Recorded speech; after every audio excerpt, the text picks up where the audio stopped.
বন্ধুরা, আমি আবার চলে এসেছি আজকে একটি অন্য রেসিপি নিয়ে। সেটা হচ্ছে এই দেখো, এটা হচ্ছে ছোলার ডাল আমার ভিজানো হয়ে গেছে, জল দিয়ে ভিজিয়ে রেখেছিলাম। এটা 4-5 ঘন্টার মতো জল দিয়ে ভিজিয়ে রেখে এইগুলো এখন এই দেখো নখে করে কাটা যাচ্ছে, তাহলে এইগুলো ভালোভাবে ভিজে গেছে। এরপর এটা আমি মিক্সির মধ্যে দিয়ে ভালো করে আগে ধুয়ে নিলাম। তারপর এটা মিক্সির মধ্যে দিয়ে এটা একটু আমি গুঁড়ো করে নেব। তারপর এটা দিয়ে আমি ধোকার তরকারি বানাবো। কেমন করে বানাই সেটা দেখতে থাকো। এই দেখো, আমার বাটাটি হয়ে গেছে। এই যে ডালগুলি বাটা হয়ে গেছে, কত সুন্দর বাটা হয়ে গেছে। এরপর আমি সেই ধোকাটি তৈরি করব। এটা একটা অন্য রকমের ধোকা, দেখতে থাকো। মধ্যে আমি নুন দিয়ে দিয়েছি পরিমাণ মতো, আর দেবো সামান্য লঙ্কার গুঁড়ি দেবো যাতে টেস্টফুল হয়। এর জন্য আমি এটাতে দিয়ে দিয়েছি। এটা এরপর মাখিয়ে নেব। আর আমি কড়াইয়ে তেল দিয়ে দিয়েছি। এরপরে তেলের মধ্যে এই মিশ্রণটাকে দিয়ে দেবো।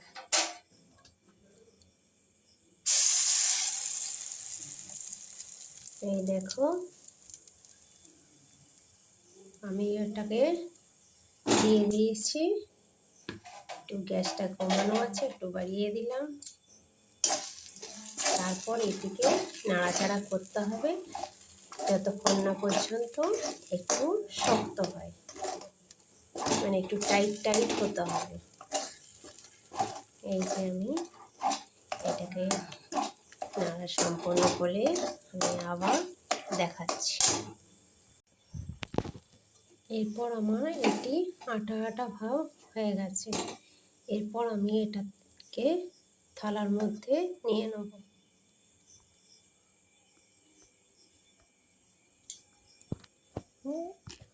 এরপর এটাকে আমি থালার মধ্যে রেখে চেপে চেপে একটু হাত দিয়ে বসিয়ে নিলাম। তারপর পিস পিস করে কেটে নিয়ে একটু তেলে ভাজতে হবে। এই দেখো, খুব সুন্দরভাবে বসে গেছে।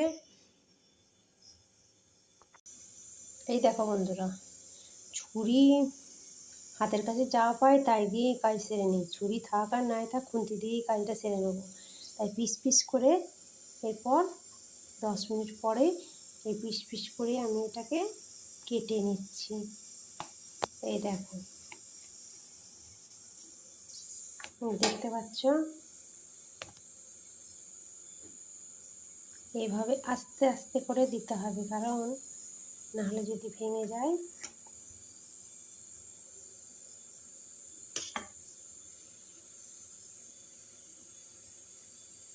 দেখো বন্ধুরা, খুন্তি দিয়ে কাটলেও কিন্তু খারাপ হয়নি। এই দেখো কত সুন্দর চৌকো চৌকো হয়ে গেছে, আর কতগুলি হয়েছে দেখো, অনেকগুলি ধোকা হয়ে গেছে। এরপর এটাকে আমি তরকারিতে পরিণত করব। একটু ভেজে নেব, তারপর তরকারিটা বানাবো। দেখতে থাকো, খেতে তো দারুণ হয়, তাই তোমাদের সাথে শেয়ার করলাম। দেখতে থাকো, ভালো লাগবে নিশ্চয়ই। বাড়িতে বানাবে, নিশ্চয়ই ভালো লাগবে। আর দেখেই নিলে আমি সাধারণভাবে করেছি, এটা তেমন কিছু খাটুনিও নয়। আর এটা বানাতে খুব একটা খরচও হবে না। এই দেখতে থাকো, আমি তো সাধারণ জিনিস দিয়েই করেছি, আর আমার বাড়িতে যা আছে তাই দিয়েই বানিয়েছি। কড়াইয়ের মধ্যে আমি দিয়ে দিয়েছি। এটার পর একটু ভেজে নেওয়া হচ্ছে। এই ধোকাগুলি সব একটু লাল লাল করে ভেজে নেব। এখানে আমি সব ধোকাগুলিকে দিয়ে দিয়েছি, যে পিস পিস করে কেটে রেখেছিলাম সেগুলো আমি সব দিয়ে দিলাম। এই দেখো, আমার দুটো সাইডই লাল লাল ভাবে ভাজা হয়ে গেছে। এই যে দেখো কত সুন্দর ভাজাগুলো হয়ে গেছে। এরপর আমি তরকারিটি বসিয়ে নেব। দেখো লাল লাল করে ভেজে নিতে হবে, কাঁচা থাকলে আবার ভেঙে যাবে, এর জন্য একটু ভালোভাবেই ভেজে নিতে হবে।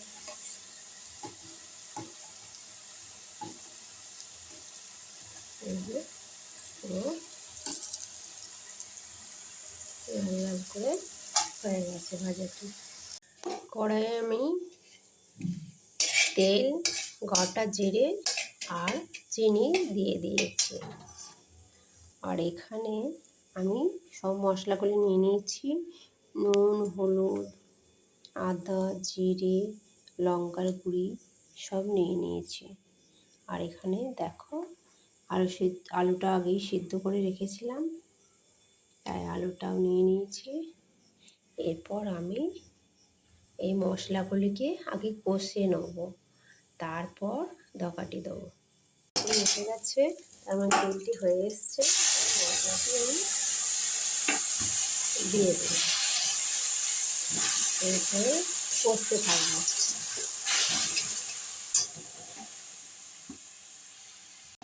এরপর আমি এই মশলাটিকে কষে নেব, তারপর আলুটা দেবো। যতক্ষণ না তেলটি আসে, এই যে মশলার তেলটি বেরিয়ে আসবে, তারপর আমি আলুগুলোকে দিয়ে দেবো। আমার মশলাটি কষে নেওয়া হয়ে গেছে। এরপর আমি এর মধ্যে আলুগুলিকে দিয়ে দেবো। সিদ্ধ করা আলুগুলিকে আমি দিয়ে দিচ্ছি।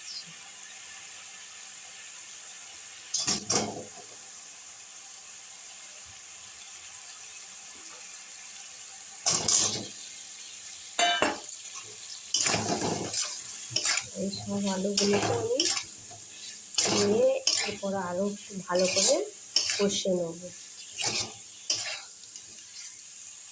এখনই দেখো কত সুন্দর কালারটি চলে এসছে।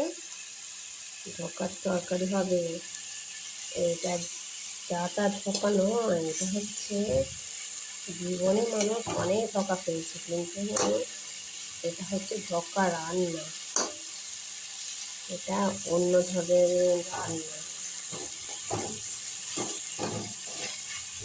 রেসিপিটা কেমন লাগছে বলবে সব,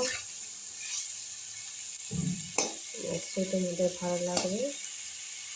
আলুগুলিকে আমি ছোট্ট করে টুকরো টুকরো করে কেটে নিয়েছি। আমি সিদ্ধ করার সময় আমি হাফ করে কেটে নিয়েছিলাম। আমার এইটি কষে নেওয়া হয়ে গেছে। এরপর আমি জলটি দিয়ে দেবো। আমি জলটি দিয়ে দিয়েছি। এটাতে একটু জলটা বেশিই লাগবে, কারণ ধোকাগুলোতে জলটি টানবে, তো তাই জন্য একটু জল বেশি করে দিতে হয়েছে।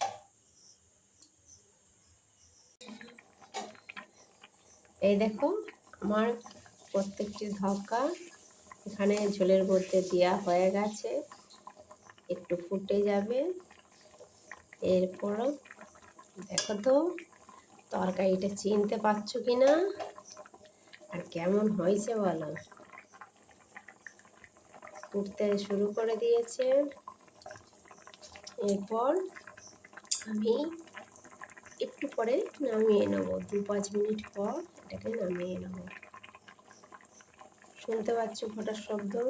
এরপর খাওয়া শুরু হবে, এটা নামিয়ে নেওয়ার পর দেখতে থাকো।